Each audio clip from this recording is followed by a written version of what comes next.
I've made several scripts about how the Sega Saturn could have been fixed. None of them have been turned into videos so far. So, I've been looking into ways to simplify all of these changes into as few of them as possible. In this video, let's go over what the Saturn could have done to release when it did in real life, and actually stand a chance against Sony. To understand what the Saturn did wrong and what Sony did right, let's first talk about the Saturn's hardware. The Saturn was released in 1995 in the West, featuring two SH2 CPUs running at 28.63 MHz at 37 MIPS per CPU, RAM split into 1 MB of high worked RAM and 1 MB of low worked RAM, where the first megabyte was faster than the second. It featured a powerful DMA unit inside of the SCU, also known as System Control Unit, and the DSP inside of the SCU was capable of 3D geometric transformations required for 3D games. It ran at 14.31 MHz and could perform at 85.91 MIPS. The Sega Saturn had two GPUs and 1.5 MB of VRAM, split as 512 KB for GPU 1 and GPU 2, and 512 KB for the frame buffer, split between frame buffer 1 and frame buffer 2. The console featured a standard CD reader with a 2x read speed and 32 KB of backup memory, like an internal memory card.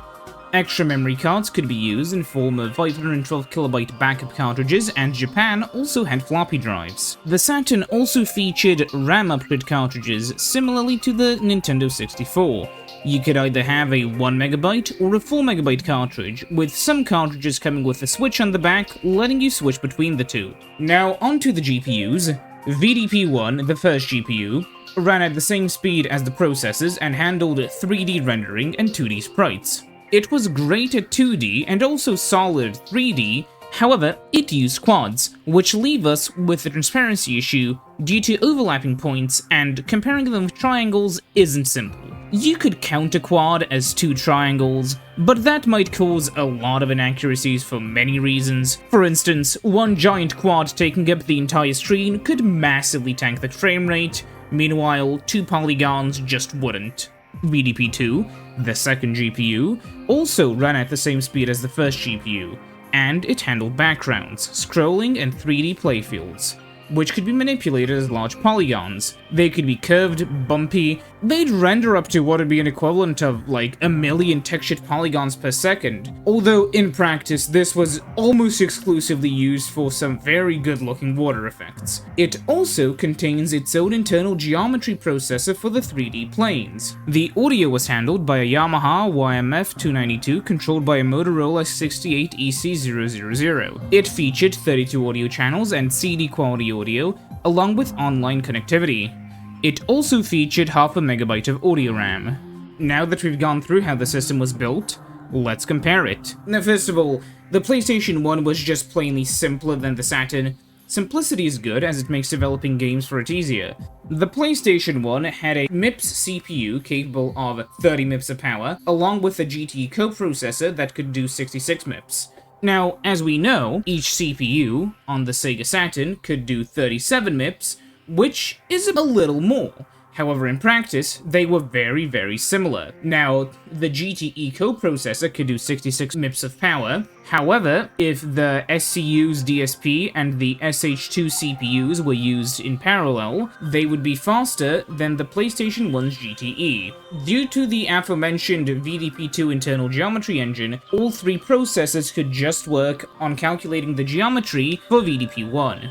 The PlayStation 1's GPU, which I will just be naming Toshiba, as that's who made it, and the Saturn's VDP-1 have similar performance, but it depends. The Toshiba was better at rendering large polygons and flat shading, while the VDP-1 excelled in smaller polygons and Gurad shading, due to the way that the Toshiba was built from ground up for 3D, while the VDP-1 was also meant to work with sprites. If the VDP-2 was used to draw 3D textured planes, this reduces the fill rate for VDP-1 by a lot, meaning you can use it for more 3D objects. The VDP-1 is also using a more accurate version of texture mapping than the Toshiba, while the VDP-2 had true perspective correct texture mapping. It is also important to note that VDP-2 was way better at visual effects like reflective water or misting. Audio is also quite similar. The Saturn has 8 more sound channels and supports FM synthesis. while the PlayStation 1 supports ADPCM compression, which I think is more worthwhile than FM synthesis. The PlayStation 1 also had an integrated MPEG decoder chip, while the Saturn either needed to do it in software, or you needed to buy a special video add-on card. So, what went wrong, hardware-wise? Well, the PlayStation 1 could be programmed in C, but if you wanted to use the SCU DSP, which was powerful, you needed to use assembly. We'll talk about this later. The launch was also ruinous, and most of the popular Saturn games were arcade games in a time where way more people were looking for much more complete experiences, such as Crash Bandicoot or Mario 64, neither of which were on the Saturn, obviously. That, coupled with a lack of proper dev tools, made making games for the Saturn really difficult, and a lot of the time, because of the quads, porting over games was a lot harder and often a bit more effort than developers were willing to give. Transparency and large surfaces were also balked by the usage of quads, and that's why Sega abandoned it by 1997. Now, the SCU DSP is complicated. Let's go over it. So, it was badly designed, and realistically speaking, it was just there to add more raw power to the Saturn. 85 MIPS, quite a bit. But yeah, you have to code it in assembly. Pretty hard. And its usage is complicated, but it's not because the processor is complicated, it's actually pretty simple. It's because of the actual management, the intricate management you need to do on it in order to use it. So, let's go to the problems. The SU DSP is very simple. It has a 48-bit MAC unit and an ALU accumulator, a simplified RISC-like instruction set, and a very wide instruction bus, so it could execute 5 actions at once, causing the chip to only be programmable in custom assembly. However, this chip is a logical processor, meaning that it's more like a CPU than a DSP. So, it only had 1 kilobyte of on-chip memory, and it could not address more than that from its own instructions, meaning that you were very RAM limited. Kind of reminds me of the Jaguar.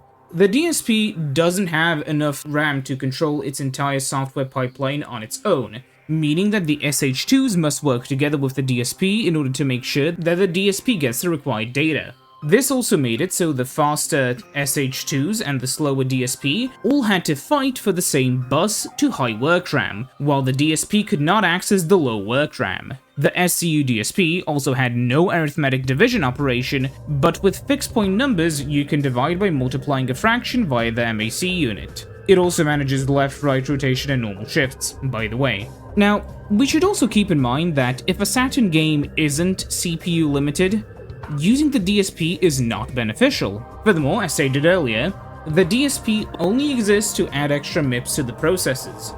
The advantages of the DSP is that it doesn't stall on a logical branch, and that 1 kilobyte of RAM is actually useful for something, I guess. But it is also a monster at matrix transformations, which is exactly what Sega wanted to use it for. But here's the thing, it seems the SCU DSP was going to be more than we got in the end. It seemingly wasn't developed to the point where it was faster than the SH2s for most things, because the master SH2 has to waste time babysitting it. Granted, in a lot of scenarios when you are being CPU limited, using the SCU DSP can be a pretty big performance boost. However, actually utilizing it, as stated earlier, can be difficult. So, how do we fix the Saturn?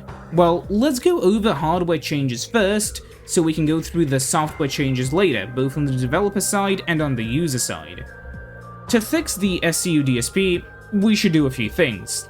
First, add a division component to it. This would add an extra instruction, and it would let us improve its division capabilities. Second, add 128 kilobytes of Edo DRAM that it can directly access, because Edo DRAM is fast. This could mean it could access its own memory and not have to rely on the SH2s constantly feeding it with data. The 128 KB may not sound like much RAM, but trust me, they offer this chip. With these two changes, the SCU DSP would now be much more useful, and it could also be more independent, freeing up CPU resources. This could also increase the raw power of the SCU DSP, because it now has to spend less time waiting for data to come in. Now, onto the rest of the system. Now, I originally proposed switching from the VDP-1 in the Saturn to the YGY611 graphics chip.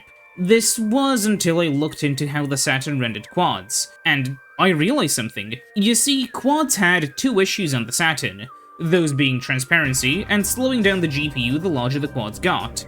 But that's not an issue with quads. it's an issue with their implementation on the Saturn. Let me explain. So, there's a quad and a texture. Each pixel of a texture is a texel. Now, when drawing a texture to a 3D quad, which is warped, by the way Sega did it, you would draw each texel and look up the pixel which the texel should be at, and then you would draw that texel to the pixel. And this would cause a ton of overdraw if the quad wasn't perfectly two-dimensional. This is because sometimes a specific texel would be on the same pixel multiple times because of the angle you're looking at it from. Now, this can be fixed with one slight downside, and that is, it's slightly memory heavy. But it can be done. You may need to increase the VDP's memory from 512 kilobytes to, let's say, 1 megabyte, but it would have been well worth it.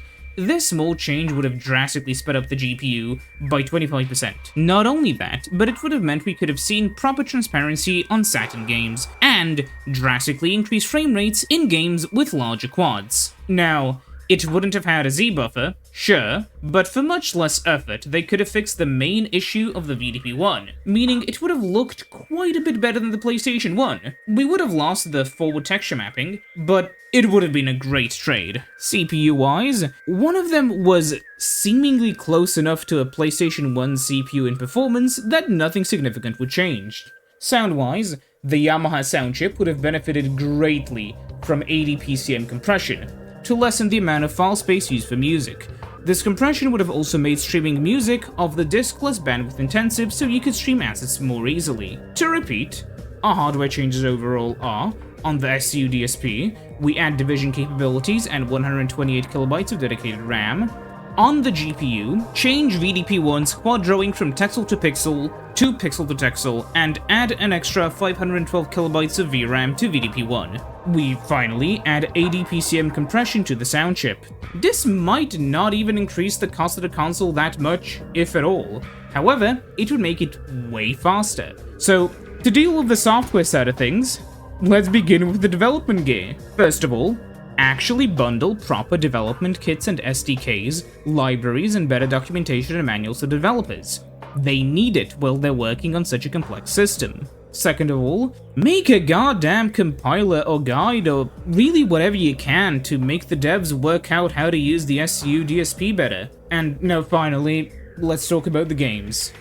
Now, it is important to note here that there were a lot of internal issues with Sega. The Japanese and American studios were continuously fighting. They didn't want to share code, at least the Japanese team didn't with the American one, causing a lot of internal issues. That's why Sonic Extreme got cancelled. Overall, it was a pretty terrible experience and basically tanked the first-party game output. That's why there's no Sonic Extreme, that's why Sonic Jam was the way it is. It's really sad. However, if we consider the situation where they wouldn't have fought, this is what they should have done instead. So, the West isn't as big into arcade games as Japan, and maybe you shouldn't only release like 1,000 copies of Panzer Dragoon Saga in the West. Also, don't fuck up Sonic Extreme's development so hard it's talked about like 30 years later. So, in short, make unique, large, system seller games that can stand on their own as unique experiences. Sonic Jam's Sonic World was released in 1997 and later turned into Sonic Adventure. And so imagine if after Sonic Extreme came out just in time in 1996, and it looked like a blocky-ish 2D, 3D platformer, Sonic Jam could have released in late 1997 as a proper 3D platformer with actual, full game mechanics, enemies and such. This would be due to the experience that Sonic Team would have after working with Sonic Extreme, and it could have been a massive system seller. So, over all of these changes, the following is what I believe would have happened. Sega's console would have been more expensive than Sony's, sure, but it would have also been a lot faster, and not crippled by the complex architecture. The improved quads and a better designed SCU DSP would have helped the developers just as much as the improved development tools, meaning better games could have come out faster than they did in our time. This would entice consumers to buy the console, causing the following sales situation to occur. Of course, in my subjective and very optimistic opinion. Just as in the Jaguar video, I'd assume that by the year 2000, Sony would have sold 70 million units, Sega would have sold 40 million units, the Nintendo 64 would have sold 22 million units, and the Atari Jaguar would have sold 18 million units. If we assume the Jaguar stayed as it was, Sony would have sold 80 million units, Sega would have sold 45 million units, and the Nintendo 64 would have sold 25 million units. The Jaguar sold too few to even count. This is of course assuming the amount of people who bought these consoles is still around 150 million, the amount of them that bought them in our world, of course. So there you have it, the Saturn fixed in as few changes as I can think of, at least hardware-wise. This of course means that the Dreamcast would launch later, meaning it would use DVDs and be fast enough to compete with the PlayStation 2 more than it already did, causing a giant butterfly effect and changing console history forever. But in this specific generation, I believe these changes would have drastically improved the Saturn sales. Even if none of the hardware changes happened and just the improved development tools existed, they would have still helped a lot. That's about it. I've made more of these videos and I hope you check them out sometime. Goodbye.